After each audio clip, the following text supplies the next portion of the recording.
Hello, Circle of Miracles. Hello, Circle of Miracles, right? I am delighted, I'm honored, and I'm thrilled to share my story with you about how what I discovered has helped me and helped others, and share it with your Sunday celebration, right? I mean, I love a good celebration, right? I love a good celebration. So I am up here because I discovered a path to bringing more positive energy into my life. I mean, that's the game, right? That's what I discovered, and that's why I'm here. The twist I had was you practice positive energy. And the twist I had was you practice it for 1 minute a day. Just 1 minute a day. I thought, you know what? No matter how depressed I was, no matter how beaten down I was, I could practice positive energy for 1 minute a day. That actually became one of my first practices. I can practice positive energy for 1 minute a day, right? Pretty simple, right? It's pretty simple. That simplicity, that simple philosophy led me to, as Susan said, to travel in the world with my wife, where we ended up in Thailand, hanging out with some Zen masters who were traveling from South Korea. Coincidence? I don't know. I'm more of that synchronistic type of word, right? And so much of it has been synchronistic that I just keep following the breadcrumbs and saying, oh, that's pretty interesting. Okay, I'll keep following, right? We ended up hanging with him, which led me to, Susan mentioned my book, The Wingman's Path to Positivity, to where I realized I had something to say. I had a process. I had something that worked for me and for so many others. And it was so easily duplicatable and so easy that I could explain it to a 5-year-old. You practice positive energy for 1 minute a day, right? You practice positive energy for 1 minute a day. It led me, as Susan said, to have my Facebook group, the public group, where I share this practice every day, a practice that we all do for 1 minute a day. As I said, with the public group, it's about 4,500 people, which is really cool. And to bring it up to date, I now have a private group where we've extended the practice time. We thought, maybe not 1 minute, let's try 5 minutes. And it's like the positive energy has just been through the roof. And it's been, the thing that's been so remarkable about it, I think, is, well, we call our collective energy a rising tide of positive energy. Like a rising tide lifts all boats. A rising tide of positive energy lifts you. And the beauty of that is that it's easy when people are saying, yeah, I practice positive energy when everything's going great. And they're like, yeah, I practice positive energy. What I have found is that routine of positive energy, when life smacks you right up in the face and you're like getting your butt kicked by life and you're facing challenges and you're coming up to speed bumps that you're making in the mountains, I have found that being able to reach into that routine of positive energy I have helps me stop the slide, helps me from falling down into the rabbit hole, right? So what it's helped me to do, and I guess where it really started elevating me, was when I started practicing with others and helping others bring more positive energy to their lives, right? I mean, that's what it's been all about. You mentioned our connectivity, and really that's where it was. So let me tell you how it began, how my wingman's path was discovered, right? And it started with me walking my dog every day, right? I'm walking my dog. I walk through the woods every day of my life. It's been wonderful. And a friend said, well, you should listen to some books on tape while you do that. And I was like, all right, and he gave me a tape. He gave me a tape of Abraham Hicks, right? Law of Attraction, right? And I start listening to Abraham Hicks, and it's resonating greatly with me. Everything they're saying, I'm like, wow, this is weird, but cool. Weird, but everything they're saying, I'm finding takes resonance with me, right? So I listen to more Law of Attraction. Then I start listening to more of what I call the masters of the universe. Books on tape, Jesus, Buddha, from religion, from science. You mentioned Einstein, Sir Isaac Newton, Galileo, from the arts, Shakespeare. I like to add John Lennon, but we'll come back to that one. But from any walk of life, what I found was I'm listening to these people, and when I say these people, I mean what I call the masters of the universe. People we all know, our greatest teachers and gurus and masters of whatever it was. But what I found, and philosophy, did I forget about that? What I found is whatever period of life they were born in and whatever language they spoke, they all seemed to say the same thing to me. And what they said was, what I focus on expands. What I think about, I become about. And excellence is not an act, it is a habit, right? Excellence is not an act, it is a habit. At that time, I was let go of my corporate job. Another coincidence. I don't see these coincidences, right? And as a matter of fact, a friend I was working with named Rita, who was also let go at the time, said to me, it could be a blessing in disguise. And I said, if it is, it's a really good disguise. It's a really good disguise, right? So when I was let go, I decided I'm going to be the poster boy for law of attraction. This can't be just, this is a sign and I'm going to follow. I said, I'm following the breadcrumbs. I'm going to follow this. So I started a meetup group called, something about law of attraction in my area. Because I wanted to learn more. And I guess I was learning my philosophy and teaching my philosophy at the same exact time, right? When the next coincidence happened, it had to be, I don't know how much later. So I'm calling a friend who I used to work with named Robert. And remember the woman Reed I just mentioned? Her name was right above his name in my phone, on my cell phone. And I remembered it.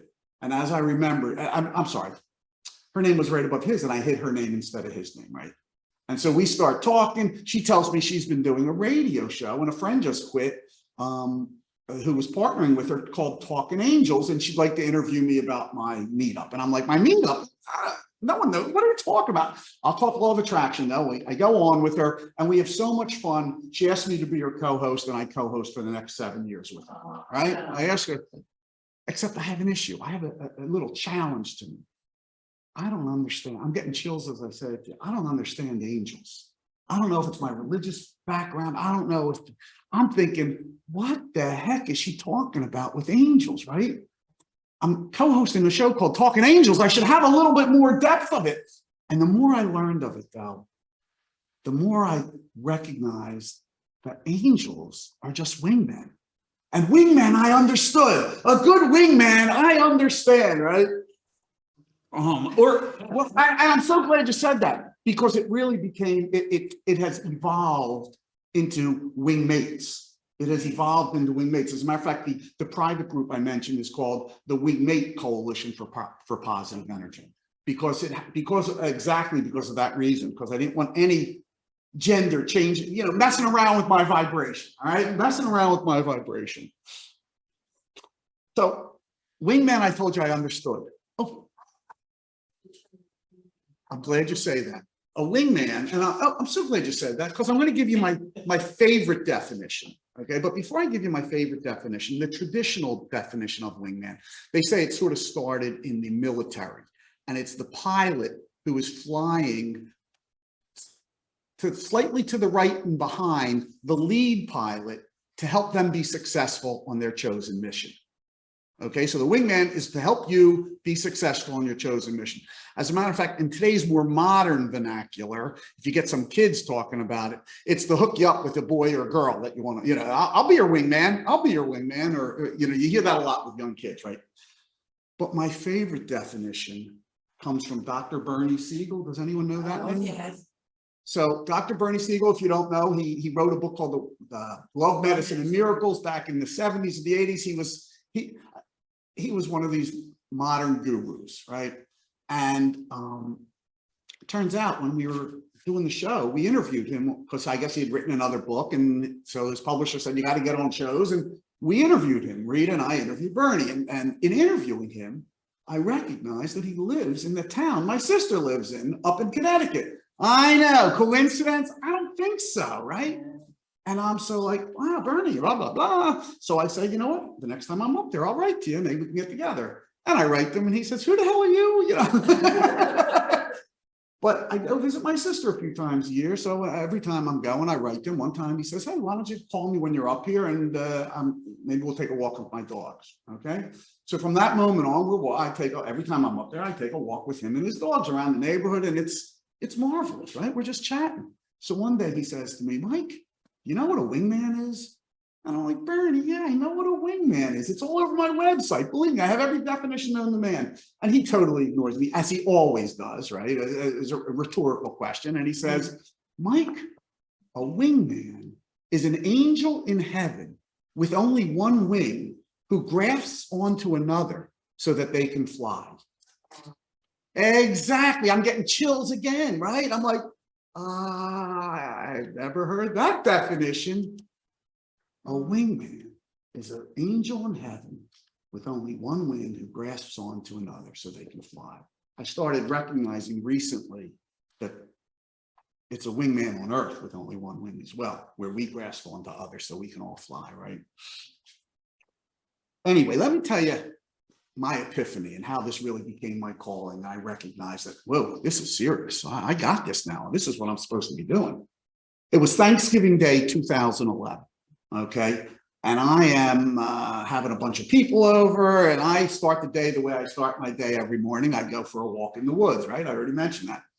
That day when we come out, my dog and I, we come out, my car is broken down and I am just livid. I am not only livid, I'm so mad at myself because the warranty was up. I knew I had a car who, I don't want to say it's a bad car. I want to say the energy didn't match up with mine. And I had taken it to I had it in the, back to the dealer when it was under warranty, maybe 8 to 10 times. So I knew something was wrong with it. I forgot I didn't sell it. And now I'm sitting there with a major expense that I can't afford and a car that's busted down. And I am fit to be tied. I'm telling you, I am just so, I mentioned Abraham Hicks. Abraham Hicks says, the only hell there is when physical man or woman is beating themselves up. And I was beating myself up. I had a friend there who was walking with me and he goes, well, you want to sign, you got to sign. You know how you just want to punch him, like, just, and I'm just sitting there until I said, and I was dripping with sarcasm when I said it. And I said, what would my wingman say? And I might have had some other choice words in there for my wingman. What would my wingman say? And suddenly I heard something come from behind me. It said, practice what you preach, find the positive. I'm getting a little chills here. Yeah. Practice what you preach, find the positive. And I'm like, what the hell was that? What the heck was that? What the heck was that? And I'm like, practice what you preach, find the positive. And I'm like, this is weird.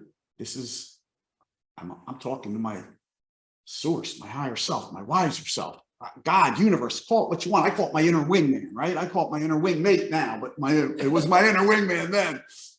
And I'm like, practice what I preach, find the positive. What are you talking about? There's no positive here. I'm sitting in my car busted down. I can't even pay to get the car fixed. I got 25 people coming for Thanksgiving. I'm not happy right now. Practice what you preach, find the positive. All right. You insist. I'll practice what I preach. I'll find the positive. I start coming up with positives. So the car's in a safe place. Blah, blah, blah, blah, blah, blah. I come up with a half dozen. I come up with maybe 8 to 10 different positives. I'm feeling pretty good. I'm pretty happy. Well, this is great. It's as I'm getting better, my vibration's getting higher and higher. I start coming up with a plan. My daughter had just moved into Center City, Philadelphia, didn't really want her car anymore. I pay her lease and I'll keep it and she can share it. We'll share our car. I got this great plan. I'm going to take the car back to the dealership. I'm not even going to take it to my mechanic. I'm going to have it towed back to the dealership where they're going to either help me pay to fix it because they know it's a bad car. They'll do right by me, or they'll buy it back from me for fair wholesale value. I'm not looking for any special treatment, right? I go home, I have Thanksgiving, I'm feeling great. You know how they talk about in the law of attraction, or I will say, as long as we mentioned we're in a church, I'll say Jesus Christ would mention also, when you pray, believe it to be true, and it will be. I believed it. I got to that point. I recognized it, man. I was so pumped. I knew what was happening before it was happening. I took the car. The next day, I meet the tow truck. He takes the car back to the dealership. I don't give it another thought. I just send it out into the universe and I know it's coming back my way, right? 11:45 on Monday. I'm still in the health insurance business at this time. 11:45 that Monday, right? The end of the whatever. 11:45, the dealership calls me up and they say, Mike, and I know the guy, I've been there 8 times. I know the guy pretty well, right? And he says, Mike, I'm sorry to tell you, we're not helping you fix it and we're not buying the car back. We don't, there's nothing we want about the car. And I'm sort of in shock because I'm telling you, I knew it, man. I felt it. I believed it. I knew it to be true. And it shocked me. But I didn't have time to think. I was laughing when he said it. I was like, that. I go, are you kidding me? Really? Okay, fix it anyway. I'll figure it out. Because I was working on working on a deadline for a health insurance presentation. And I always say that's what helped me not focus on what just happened, right? Because my vibe was still high. 1 hour later, it's 1 o'clock in the afternoon, a woman calls me. She says, Michael, I don't know if you remember me. My name's so-and-so. I used to work for so-and-so. I said, of course I remember you. You're right around the corner, blah, blah, blah. She says, I work for a new company and we just got our health insurance. We just got our health insurance renewal. And I was hoping you would look at it. And I was like, great, new client. Of course I'll look at it. Thank you. Of course. Who do you work for? She said, I work for a small law firm in Philadelphia. We specialize in lemon laws for automobiles. My smile went ear to ear. Man, I said, before we talk health insurance, you got to let me tell you my story. Everything I had come up with, that plan I came up with when my vibe was high after practicing positive energy, everything came to fruition. They bought it back. They paid to fix it. I shared my daughter's car. Everything worked out unbelievably well. Like it was the best thing that ever happened to me, right? The best part of that was I learned the power of practicing positive energy. I mean, it was so clear to me at that point. And so to take it to the next step, because I'm still now trying to listen to these books, but these books are religious and scientific and philosophical. And I'm glassing over when I'm listening to them as I'm walking. So I'm watching the Super Bowl. I'm a big football fan. I love football, the NFL. I love watching football. And I didn't even go to Super Bowl parties because I love the Super Bowl. The biggest thing I like about them, and don't tell all my football buddies, is the commercials, right? It's the commercials that go on during the Super Bowl. All the biggest successful companies have the best, they bring out their brand new commercials, right? So I'm watching the Super Bowl that year, and it's a great game, but it hit me. All these big successful companies are paying millions and millions of dollars to get into my subconscious mind for just 1 minute. So they can be in my to get in my conscious mind for 1 minute. So they get into my subconscious forever and ever, right? So now I get thirsty. I think, things go better with Coca-Cola or like whatever the jingle is. I can go on, right? And I decide maybe I should do my own commercial 1 minute. Practice positive energy for 1 minute. Brilliant. I can do that. I can practice positive energy for 1 minute a day. And what I've since learned is how much your vibration creates your reality and how much positive energy helps you raise your vibration. And that point, and I'll finish up with this, that point was well brought to me, right? Am I about 20 minutes? How much more time do I have? I can keep going. Oh, okay, great. Yeah. I'll slow it.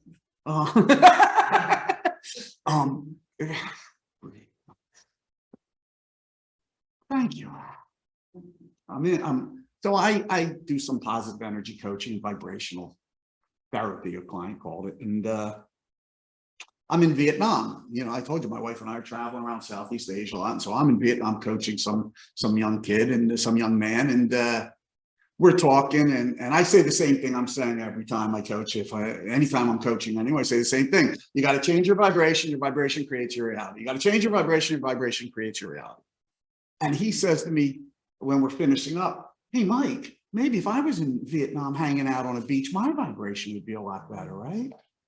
And I screamed at him sort of, but I realized I was really screaming at myself to get it into my subconscious. I said, dude, you're still not getting it. It's not your reality that creates your vibration. It's your vibration that creates your reality.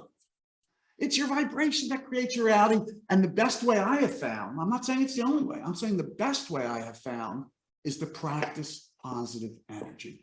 Because when you bring more positive energy into your life, you raise your vibration. You know, it's interesting, you know, I mentioned coaching and I heard it's so obvious because when you coach people, and maybe you guys have recognized this, like you'll say, well, what do you want? I don't know what I want. I just know I don't want what I have. I don't want to be here. I want to be over there, right? And I was the same way. I was the same way when I got into this. I'm like, because law of attraction will tell you, step one, you got to know what you want. You got to be very clear with what you want. I don't know what I want. I just want what I just want to be happier. I don't know, right? You know? Hold on, where was I going with this? I don't know what I want, I said. I just want to be happier. So what I recognized was what I want. I'll keep this simple, is to bring more positive energy into my life. Because if I keep getting more and more positive energy into my life, I'll figure out what I want. As I get more positive energy, I raise the perch on my vibration and the perch from where I am seeing my life from. And as I'm doing that, I start coming up with better and better plans, or better and better goals to achieve, right? I'm in a better place. Of course, I'm going to come up with better goals, and I'm going to come up with better plans to achieve those goals. And it's all about just raising your vibration a little bit. Because if there's one thing I've really learned about vibration and life, is it's a momentum game. It's a momentum game. And I always take this now back to science. And one of my favorite practices is a quote from Sir Isaac Newton: an object in motion stays in motion. If I can get my vibration, if I can get my subconscious, if I can get myself moving in a positive direction, it's easier to keep it moving in that direction. It's easier to keep. Yay. To end with, I just want to say one of my favorite practices is to thank you, right? Because I say thank you for this moment. Thank you for this moment. And I'll just tell you how this practice started. It also started in Vietnam. Maybe I should go back to Vietnam. I got a lot of practices. I was sort of dozing on a beach in Da Nang, and when I sort of opened my eyes, it's really about 3-mile drive, but it's probably half mile or 3/4 of a mile as the crow would fly across the ocean or the bay. A giant lady Buddha. Look up and I just say, Lady Buddha, thank you for this moment. And what I've recognized with that, and I want to talk about vibration, and I'll be done, is yeah, when moments are great, you say thank you for this moment, right? Yeah. Because the more you say thank you for those type of moments, the more moments the universe is going to send you. We know that. We all know what you send out, you get back. What I have found with that practice is it's even better for you when times are tough and you're getting your butt kicked and you're up against whatever the challenges of life that we all get thrown into. When you can say thank you for that, thank you for this moment, thank you for this challenge, thank you for kicking my butt in life. What happens when you say thank you for this moment? You change your vibration. You're no longer focused on what's kicking your butt in. And remember, your vibration creates your reality. Not your reality creates your vibration. Because what happens if you allow your reality now, if you're getting your butt kicked, you're going to be focused. Of course, it's simple to focus on your butt kicking, right? It's simple to focus on all your challenges, but right in front of you, man, you cannot. But you have to. That's the game. And I thank each of you for being here. And I thank everyone on Zoom. And I thank you for letting me share my story. Yeah. Thank you. Much appreciated. Thanks, guys. Thank you.